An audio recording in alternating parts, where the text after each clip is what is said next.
Hey guys, welcome back to the channel. Today's video is pretty long, but it's also super exciting for us. It's a project we've been wanting to do for a long time. We're finally getting around to it, and that is a rear disc brake conversion.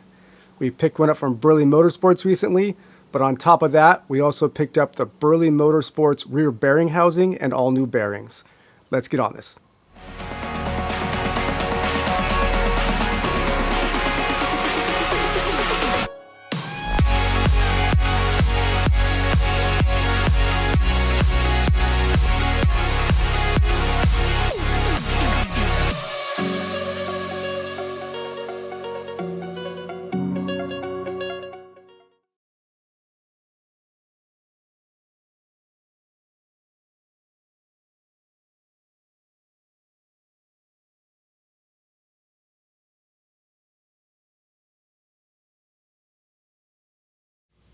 Let's go over what you get in the kit. Brand new rear calipers, cross-drilled and vented rotors, rear pads, this Burley rear disc brake mount. I mean, this thing is legit. It is a solid piece of billet cut steel. You get mounting hardware. We opted for longer rear studs because we've got alloy wheels, and with the additional thickness of the rotor, our studs probably wouldn't have been long enough. Ours were the stock studs. And you get a rear stainless steel brake line that goes from your caliper back to your hard line, and then brand new emergency brake cables as well. At the same time, we opted to upgrade our rear bearing carriers to the Burley Motorsports billet steel bearing carrier. As you can see, this is significantly reinforced in the webbing areas where the rear disc brake caliper is going to be mounting. Our rear bearing carriers have 276,000 miles on them. They're an unknown shape. I haven't taken them off yet, but I do know that the rough roads we drive on, those bearing carriers could be, maybe a bit walled out, not in the best shape. So for peace of mind, we're going to upgrade these at the same time.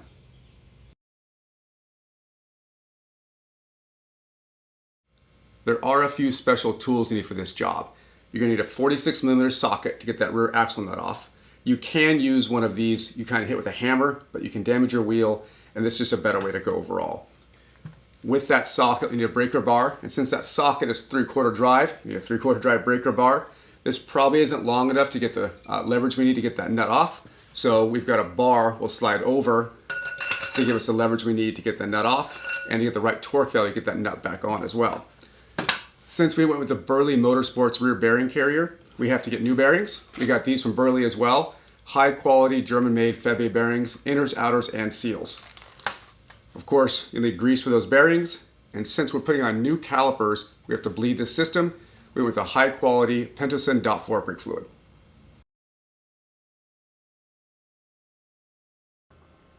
The first thing we're gonna do is take the CV joint off. We have to remove the CV joint from the drive flange anyway. And since we're gonna take that off, we're going to clean the inside of the trailing arm from 35 years of road debris and dirt and grime, and we don't want any of that dirt to get into our CV joint. So we'll take those off. When you take the CV joint off, mark which side you take off. So if you have the passenger side wheel here, put a piece of tape on that CV joint so when you put it back on, it goes in the right orientation. Our CV joint is out. As you can see, we marked it passenger side wheel. While it's out, it's not a bad time to look at your CV joint, look at your boots, look at your grease. And if you need some tips on how to rebuild these, we did a video on how to rebuild and clock CV joints. I'll link down below. The next thing we have to do is take that rear axle nut off. We're going to take the wheel off. We're going to take the cotter pin out. And instead of putting this wheel back on in order to get the van on the ground to get the torque needed to take that nut off, we're going to put the stock tire on. This was the spare tire that came with our van. Now, of course, it will fit with the drums on now, but this isn't going to work. We put the disc brakes on to tighten the nut. So we'll have to get creative. I think we can fit that socket through this with the cap removed, but we'll see.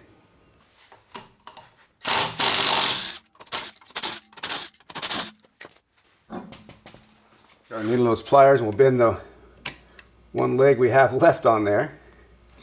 We'll kind of hook this in here, a hammer, and tap it out. Now what we're going to do is put the stock spare tire back on. You see how the axle nut sticks out. and we can put this back on the ground so we can safely take this nut off.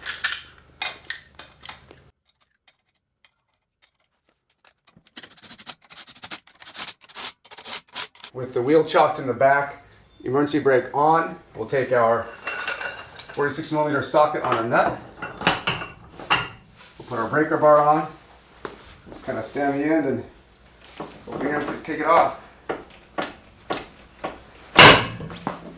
Something moved. There we go.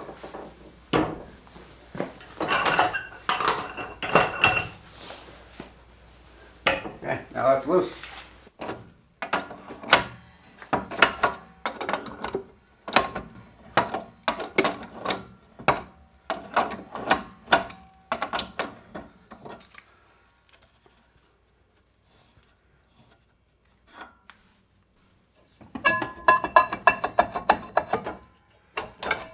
Now that the drum is off, you can see our old shoes. It's kind of crusty in there, but listen to this.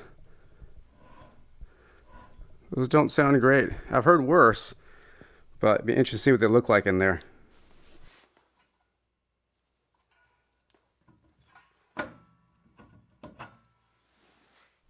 In order to save some time, and since we're not going to use the drum brakes anymore, we're going to try and take the plate off all in one piece with the drums, with the shoes still attached. So we have to take this wheel cylinder off and the brake hose that goes to it, and then there's 2 bolts down there that come out, and then we drive a pin out, and the whole plate should come out, and then we'll disconnect the emergency brake.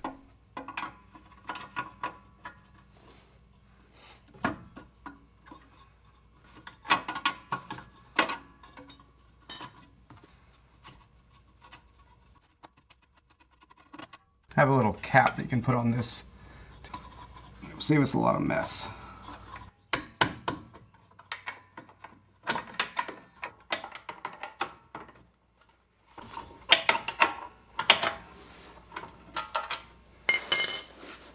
It's for the wheel cylinder, so that's loose now. And then we have to take these 2 bolts out and then drive a pin out.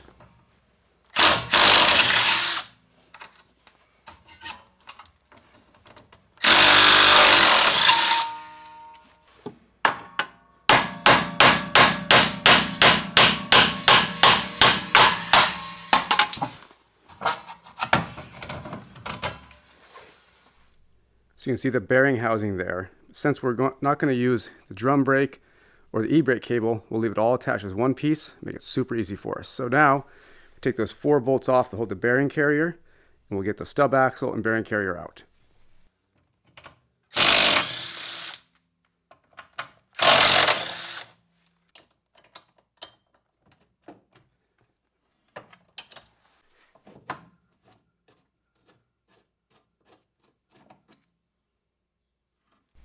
So you can see the years of grime and gunk in there that we're gonna clean all up with a wire brush, get this surface nice and clean so we get the new housing on there. It fits really well.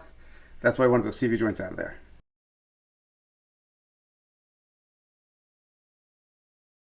So now we need to drive this stub axle out of the housing, and there's a little hole in the end of this for a punch. So you don't want to be hitting the end of this because you will mess up these threads. So we have this spaced up so we get room for the stub axle to drop out.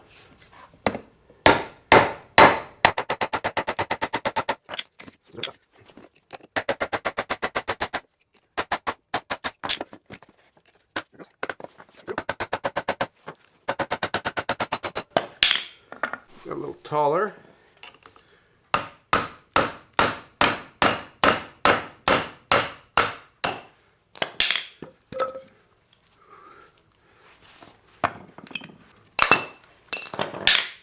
Ooh, has a lot of rust and grime in there. This bearing's shot. So here's our bearing housing. I don't really take the bearings out because we have a new housing, but we do have to get the spacer that's out. So here's the inner race that tends to fall off the outer bearing. This outer bearing is shot. It is rusty and crusty. The inner bearing seems to be okay, but that spacer right there we have to get out and reuse. I get that seal out, our seal tool. Oh my gosh, this is brutal. Look at inside that bearing housing.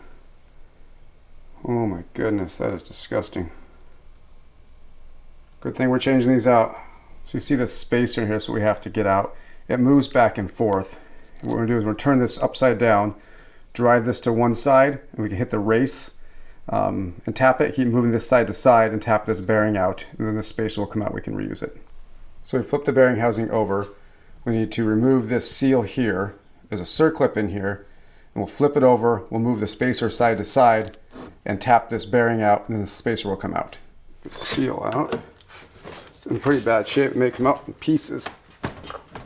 Oh, no. And we take our snap ring pliers, take out this.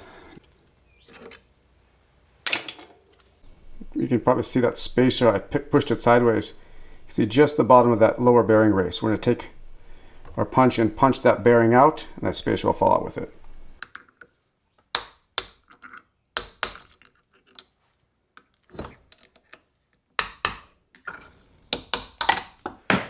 Wow. And here's our spacer. There's our bearing housing.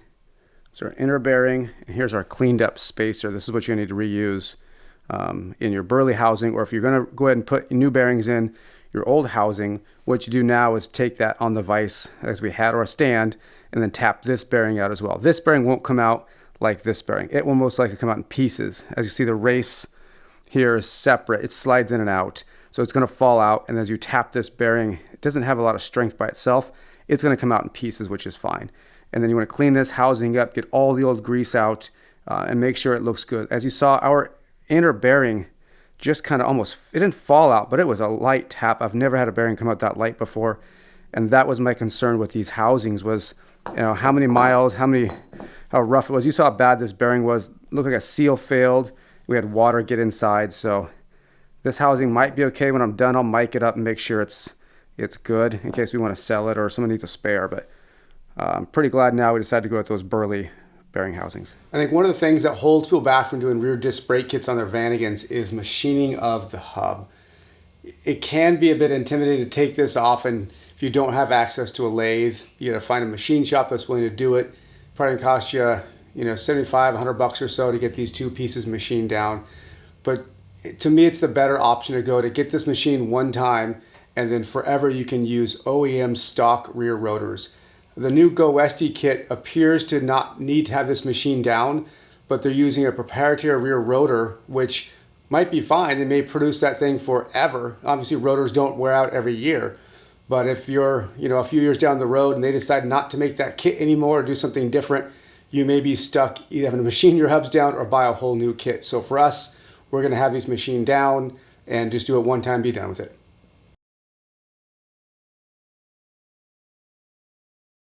So instead of using our hand to kind of pack this in, we've got our pistol grip gun filled with grease, and we're just going to kind of do this and squeeze the grease in between these rollers. Going to go around and pumping in. We will have to use our hand and push this grease in, but this is a little easier way to initially get it in the bearing. Once that's in, this we'll just kind of use our finger again, like we've done other bearings, and push that grease and try to pack it in as much as we can in those races. Notice the bearing will get a little bit stiffer as you get more and more grease in there. That's what you want to feel. Then after we put the bearing in the housing, we'll pump more grease in there and kind of get that pushed through. And then as we put the bearings in and the spacers, everything, the grease that is too much, we'll kind of squirt out the end, so we're not going to overfill that housing or the bearings. We don't want to blow a seal out. That one feels pretty good now. Put down that wax paper. This one's a little different because we can take the middle spacer out and we can use the gun to kind of push grease into the rollers. I found these are a little bit more difficult to grease than the other one, because there's not a lot of pockets for the grease to go in. Same thing, just kind of take and work the grease inside all those rollers the best you can.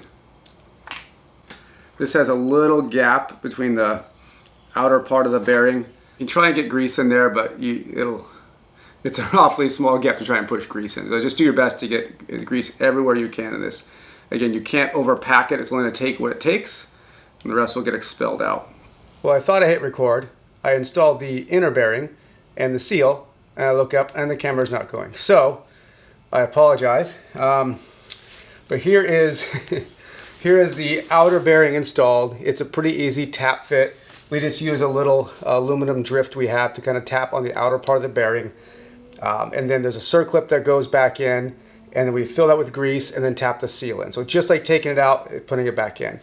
The inside part is a little trickier because we have that spacer to put in and we've got a lot of grease to fill in. And on top of that, we tap the outer bearing to a certain depth, and then we put the seal on the outside as well. So we'll do all that stuff now. What we're gonna do is we're gonna take our grease gun and we're gonna start just filling up the cavity around the where that spacer would go. And your grease should be thick enough to kind of stand up. Just kind of pump it up along the walls. As it gets too high, we'll then kind of stick the spacer in to keep it from collapsing in. So our spacer is in. Doesn't matter which way it goes. So you drop it in, and it should sit on that inner race a little bit. Now, there'll be extra grease that gets around, that's okay. So now we're kind of going to move the spacer back and forth, and we're going to pump and we're going to fill grease all around that spacer in there. And then once that's all full, then we'll press the inner bearing or the outer bearing in.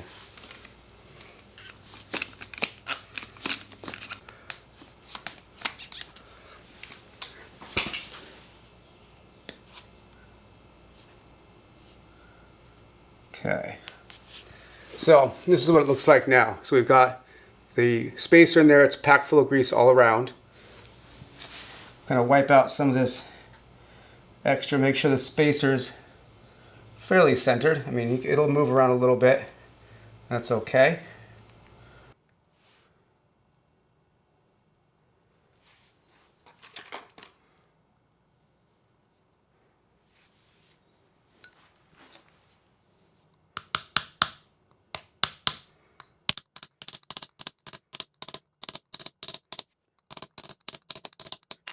Also use our old cage as well too. I find that's a little bit easier. I find it's pretty thin.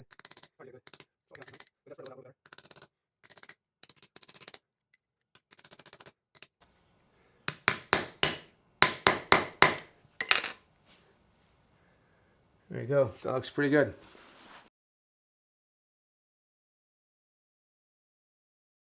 So we have our hub all together, bearings in.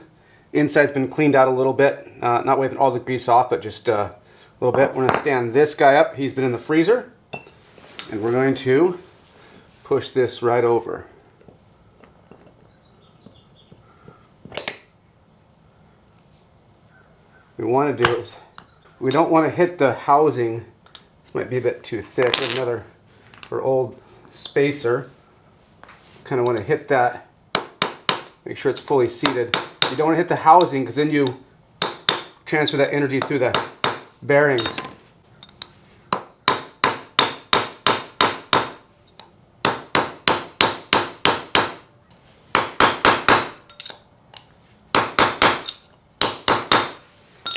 Alright, pull this guy out. You see, we're seated there. Nice and smooth. It's all ready to go back on the van now.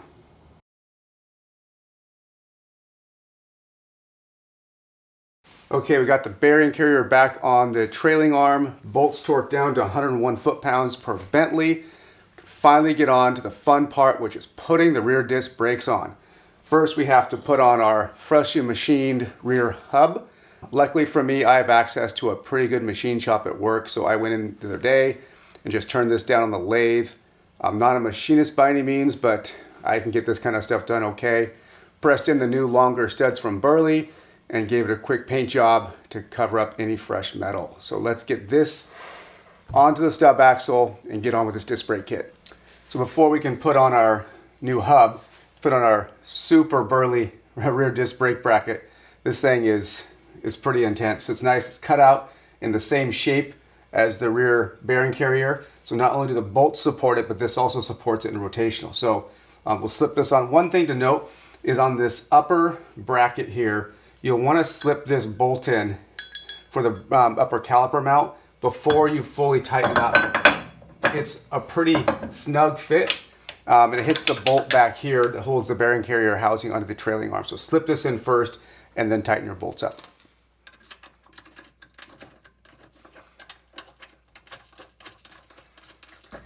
Just by hand at first, and then we'll snug them up after they're all in. You'll need a 17 millimeter and a 13 millimeter for this.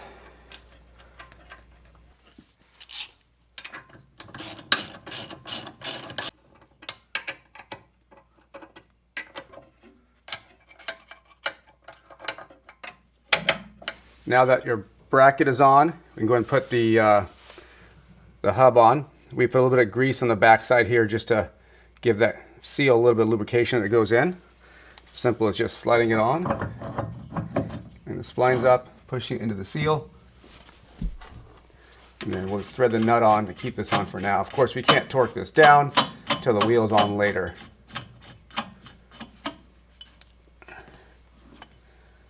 And that is so much quieter than that old bearing was. Now you can put your rear rotor on, and we'll use some oversized nuts on there just as spacers so we can keep our rotor tight against the hub. Now we'll put our bracket on. We put a little bit of Loctite on those bolts.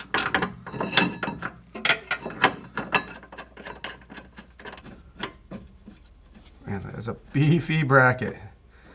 No vibration from this while braking, no deflection, it's good. Take your 22 millimeter box in. I don't know what the torque is, but make it count.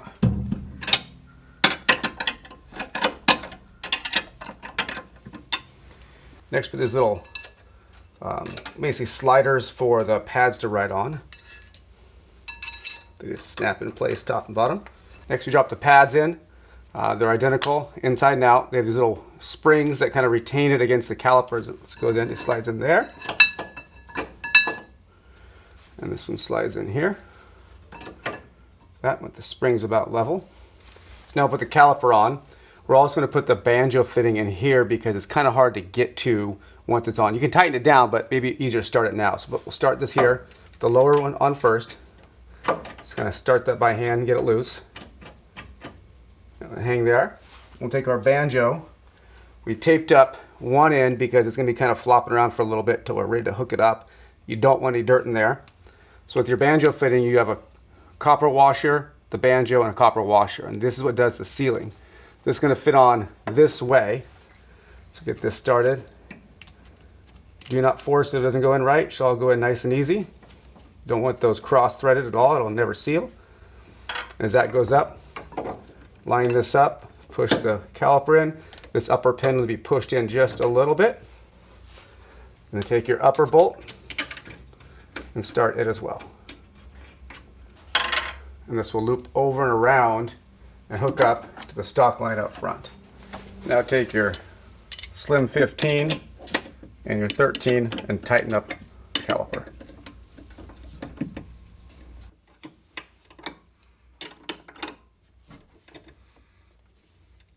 So before you tighten your banjo, it's kind of loose right now. So we want to be able to have the banjo not too far in that when you go to pull the caliper off the bracket, that the hose hits this. So you want to have the hose somewhere around there lined up. So as you slide the caliper off in the future to service your pads, the hose doesn't get stuck. So somewhere in this general area, and then we'll tighten it up.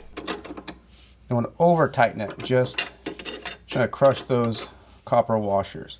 You may find that after you bleed the brakes, you have a little bit of seepage there, and you may tighten it just a little bit then. But so there's where you have to connect it. There's the hard line. There's our old stainless steel brake line that went down the control arm and over to the drum. So we're going to remove it right there and put the stainless steel line on.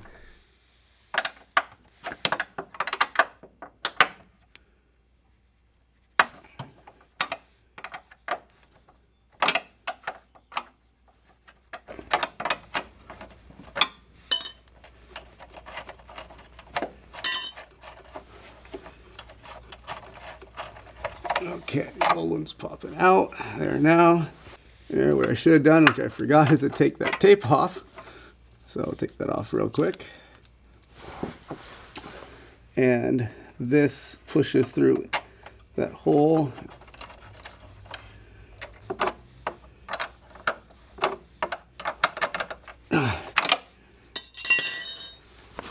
And do yourself a favor, clean this up really well, get some brake cleaner on there, get it as dry as possible so you can check if there's any leaks and need to be retightened. So we'll get this cleaned up. So now we have the brake line attached there. See, it's loosely routed up and over to the caliper. So we have to secure it with these provided clips that Burley gives you. So we'll put one about here, we'll put one about here, and then one over here to kind of snake it up along the control arm. We want to keep it away from the bottom of the spring, of course keep it away from the wheel and the rotor. And we don't want it hanging down below for branch to get caught on.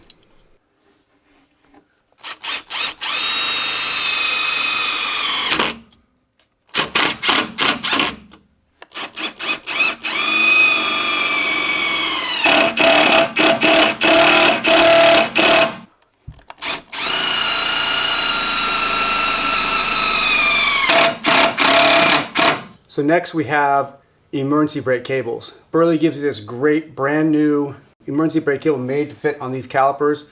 There's some 10mm nuts and a spacer on here we already took off because that goes into the T, the pull side, and this ferrule end goes in here on the caliper. So we'll get this routed through and get it set up. Brackets put in, ferrule goes in. We're gonna take and squeeze this together just a little bit so it wants to stay in a little bit more. So now we're going to feed it up to the stock T. See, I got the other one already started a little bit. It's going to come down on this control arm just like the stock routing. The spacer goes between the nut and the spreader, and then the back side of these cables there's one spacer and then two nuts, one's to tension it and one's to lock it down. So bleeding the brakes, I don't know what you use, but we picked up a Moto power bleeder years ago and it is the best way to go. So we've got a used can of Pentacin down there, clear tube. We'll go inside the dash and screw on this adapter to the master cylinder reservoir. We'll pump this thing up, we'll open that bleeder valve, and we'll just push fluid through, no mess.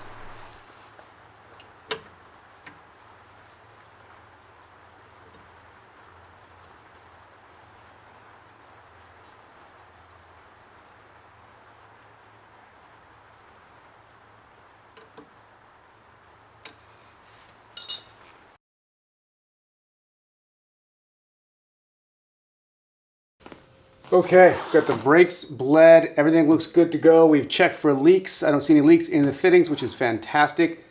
Now we're gonna put the wheel back on so we can tighten this nut right here back to the 360 foot-pounds we need to do. So obviously we can't put our stock spare tire back on because of disc brakes. So we remove the center cap on our wheel and that socket just fits through here. So we'll put the wheel on, we'll lower it to the ground, we'll get that torqued.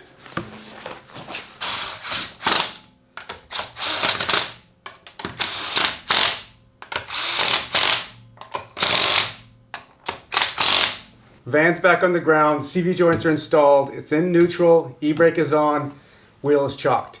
We're going to tighten this by hand first until we can't tighten anymore, and then we're going to use body weight to get the appropriate amount of torque. So I weigh about 160 pounds, which gives us about 27 inches for us to get 360 foot-pounds. And I'll just gently step on this, not really bouncing, and then we'll set the nut. We'll take the wheel off again, and we'll see do we have the cotter pins lined up or not. If not, we'll give it a little bit more turn till we get the cotter pin lined up.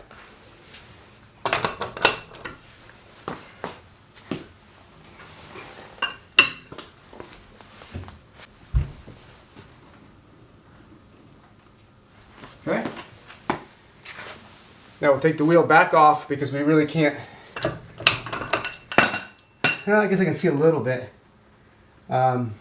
We're not quite lined up right now. Okay, I didn't have to take the wheel off. I was able to use a flashlight look in there. We're almost lined up. It's really close. So we're gonna get on the end and just give it a little bit of a bounce to turn the nut a little bit more so we get the cotter pin in.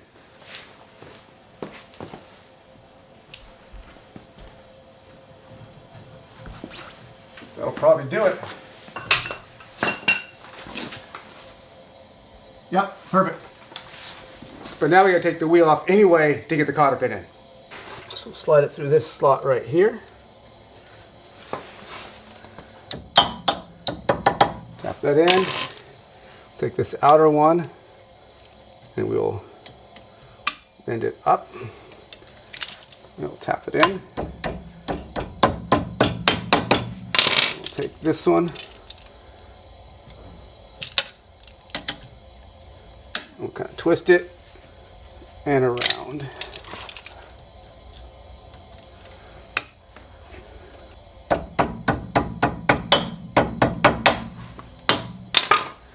Here we go.